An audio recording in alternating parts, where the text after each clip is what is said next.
Rozier, R-O-Z-I-E-R. Robert Rozier was born in Alaska. He was a really, really excellent football player. He went to UC Berkeley. He played defensive end for Cal.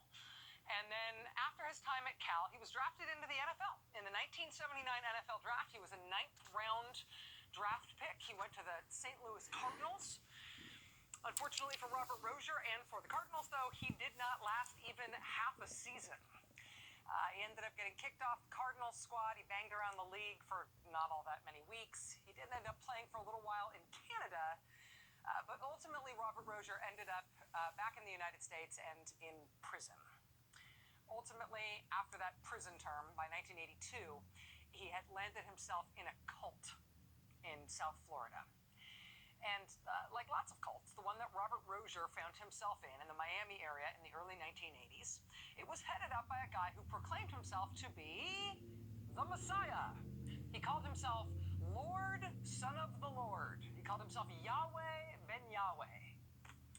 And in the Miami area, specifically in Miami Gardens in Carroll City, Yahweh ben Yahweh and his cult, they actually built themselves up into a little bit of an empire. There were kind of a lot of them. They fixed up decrepit housing. They built themselves a big headquarters. They ran Bible study and homeschool for kids out of their big compound. They ran a bunch of different businesses. They had buses and vehicles and trucks. They even made products. There was apparently Yahweh beer and Yahweh soda and Yahweh hair products. Behold, Yahweh ice cream from the time. And even though the Yahweh ben Yahweh thing, it really was a cult, really was run by a guy who said he was God, they did do some good in their community, and they got some positive attention for the good things that they did in their community. Yahweh ben Yahweh was invited to address a group of Miami business leaders at one point in the 1980s, and they might have forgotten he was a cult leader, and might have thought of him as just a community leader, until he got up and told them, quote, Egypt has her pyramids, India has her Taj Mahal, France has her Eiffel Tower, Miami has me. Miami, he said, has the Son of Yahweh. The world's greatest attraction is here in your midst. I'm here. By October of 1990, the mayor of Miami actually proclaimed Yahweh ben Yahweh Day for the city of Miami in recognition for this cult leader's accomplishments, for what his cult had done that was good for the city of Miami. Sadly, within a month of Yahweh ben Yahweh Day being proclaimed in Miami, within a month of that was October 1990, by November 1990, the whole thing had actually turned into a horror movie. On November 7th, 1990, happened to be the day after Election Day that year, Yahweh ben Yahweh himself, his cult leader, and 15 of his followers were all indicted on horrific charges. A whole litany of charges, including racketeering and violent crime. This is a case that had been a long time coming. But the centerpiece of their indictment was conspiracy to murder 14 different people. The cult was blamed for 14 different deaths. At trial, there was testimony that in order to become part of the inner circle of this cult in Miami in the 80s, the cult leader, Yahweh ben Yahweh, he demanded a sort of entrance fee to get into the inner circle. The entrance fee was you had to kill a white person and bring Yahweh ben Yahweh either that white person's severed head, or if you couldn't manage the severed head, you at least had to bring him an ear. And that's how he'd let you into the inner circle of his cult. Robert Rozier, who'd had that promising football career at Cal and in the NFL, at that trial, he confessed to taking part in 7 murders for the cult. At the end of that trial, Yahweh ben Yahweh and most of the other people who were put on trial with him were convicted of various crimes. And the Yahweh cult in South Florida is still famous to this day because of the number of people that they killed, right? They were a black supremacist, serial killing death cult that was really visible in Miami, and for a time it held sway over some portions of some neighborhoods in the city of Miami, but then it all quickly unraveled into this incredibly gruesome serial killer story. And the story itself, as a story, it was amazing. The Miami Herald in 1991, they won the Pulitzer Prize for a series of more than 80 articles that they did on the Yahweh bin Yahweh cult. The Miami Herald tracked down defectors from the cult. They ultimately tracked down documentation that linked the cult leader and the cult members to the 14 different deaths that the cult was associated with that ultimately got them all charged. It was incredible reporting for the Miami Herald. Nowadays, it's the Miami New Times, the alternative weekly in Miami, that has sort of taken up the baton on Yahweh bin Yahweh death cult reporting. And their angle on it now, the reason they've had to take that up now in 2016, is because this year, the Miami New Times has taken it upon themselves to remind everybody about this serial murdering black supremacist Miami death cult from the early 90s. Whenever this guy shows up, see the guy with the sign there, Blacks for Trump? Whenever that guy shows up at a Donald Trump rally, that guy there, you have seen that guy with the Blacks for Trump sign, gods2.com, at Donald Trump rallies. You've seen him going back for a few months now. Trump event organizers seem to go out of their way to put that guy, the guy with his Blacks for Trump sign, they seem to go out of their way to put him in camera view when Trump is speaking. And he's been there, and they've put him right behind Trump in camera view at multiple events over the course of the campaign. We also, I kid you not, at one point we had Trump himself grab the guy's sign and hold it up himself. He held up a Women for Trump sign and kissed it, and then he held up the Blacks for Trump sign that he got from the guy in the crowd. Today in Miami, Donald Trump singled out the guy holding the Blacks for Trump sign, singled him out a couple different times to say how much he loved him. Thank you. I love that sign, Blacks for Trump. I love that sign. Thank you. Thank you, fellas. That's so good. Blacks for Trump. That's so nice. The guy who himself is most often the person you can see holding that sign, the guy who we saw get up there and hold that sign behind Trump. He has gone by a few names over the years. He now likes to be known as Michael the Black Man. But he is one of the Yahweh bin Yahweh cult members who was indicted on the conspiracy to murder charges in Miami back in the day. The guy holding the Blacks for Trump sign, who you've seen, that guy there, who you've seen at so many Trump rallies, who the Trump organizers keep putting right behind Trump at his rallies, he was charged with 2 murders in the Yahweh bin Yahweh serial murder trial in Miami back in the day. Ultimately, he was not convicted, but the Miami New Times keeps pointing out that this is his past every time he turns up at one of these Trump's events, particularly when he gets personally shouted out by Donald Trump.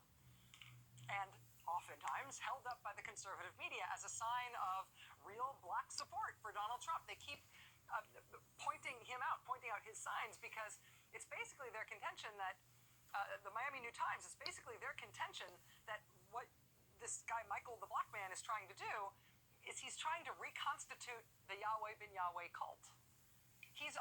Has always maintained that Yahweh bin Yahweh was robbed in that trial, that the cult did nothing wrong. And he is seemingly trying to build his own following as a religious leader. The website that's advertised underneath Blacks for Trump, that's a sort of semi-religious website that he is advertising there, that he maintains himself on the bottom of his Blacks for Trump signs. Michael the Black Man himself declared, I should tell you, his own run for president last fall. Back in September, he said he was running for president this year.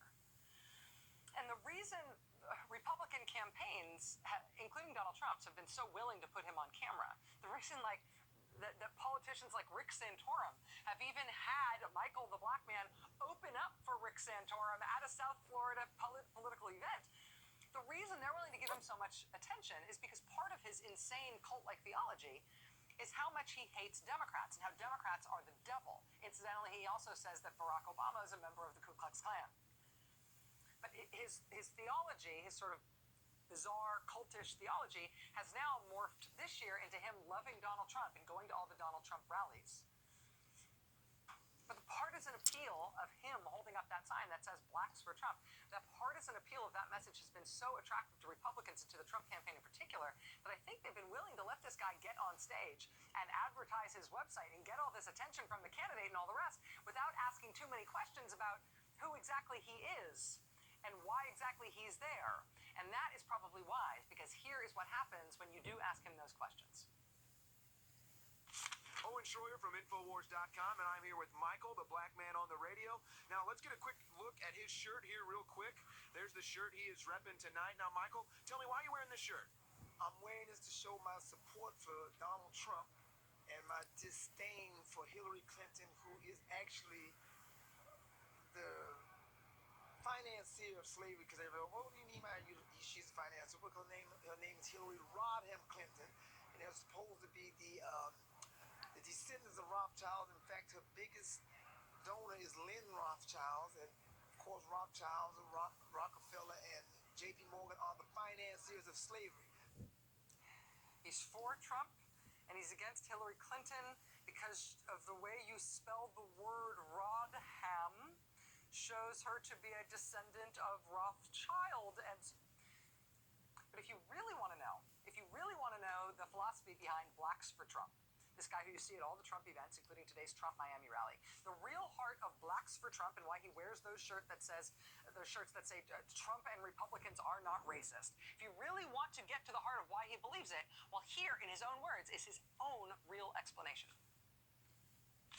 We are the true Hebrews, and we're the chosen ones of God, and don't let them trick you into thinking you some damn caveman that was living in the rocks in the side of the mountains. The people who were living in the rocks in the side of the mountains, Hillary Clinton and those Canaanites. And her supporters? No, not just the supporters. It's a group that's actually called the Canaanites that you've seen in the nightclub with the black fingernails, and they're really white with the blue veins. They even call themselves blue bloods. These guys are cursed with the curse. We call it albinoism because they got that little trait, the little cross-eyed part, and they never come out in the daytime. These people are the Canaanites that were cursed, but then they married into Ishmael in Genesis chapter 36 and created an organization called the Hyksos, and the Hyksos became called the Egyptians. Egyptians became called the Philistines. Philistines became called the Babylonians. The Babylonians became called the Phoenicians. The Phoenicians became called the Khazars and Israeli, and today they're called the Illuminati. Oh, it's the Illuminati. The guys in the nightclubs with the fingernails and even the reporter from the conspiracy theory website InfoWars is like getting a little too much of an earful from the Blacks for Trump guy, who was once indicted as part of the Yahweh bin Yahweh death cult for multiple murders. But the Trump campaign keeps putting him front and center at Trump rallies, as recently as today. They've got him front and center at Trump rallies. They've got Donald Trump shouting him out, thanking him for his support, pointing him out at Trump events. This is the first presidential election since we've had an African-American president in this country. It would have been hard to foresee, I think, when we were electing our first African-American president, that this is how one of the two major parties would be handling racial politics and what he perceives to be the core of his support of the African-American community this late in the presidential race to succeed our first African-American president. That is where we are at. Tonight is also the night that Republican U.S. Senate candidate David Duke, the former Grand Lizard of the Ku Klux Klan, qualified to appear in an official candidates debate in the Senate race in Louisiana. David Duke, Republican candidate, was among 6 U.S. Senate candidates who are polling high enough in Louisiana now to make the stage for tonight's debate, which was held, I'm sad to say, at Dillard University, which is a black college in New Orleans. Dillard, of course, agreed out of the kindness of their heart to be a host for the Louisiana Senate debate at the outset of the campaign. They had no idea that would ultimately involve an invitation to the nation's best-known and best self-promoting Klansman and white supremacist. Dillard did go ahead with hosting this debate tonight, though, including David Duke. It just wrapped up within the last few minutes.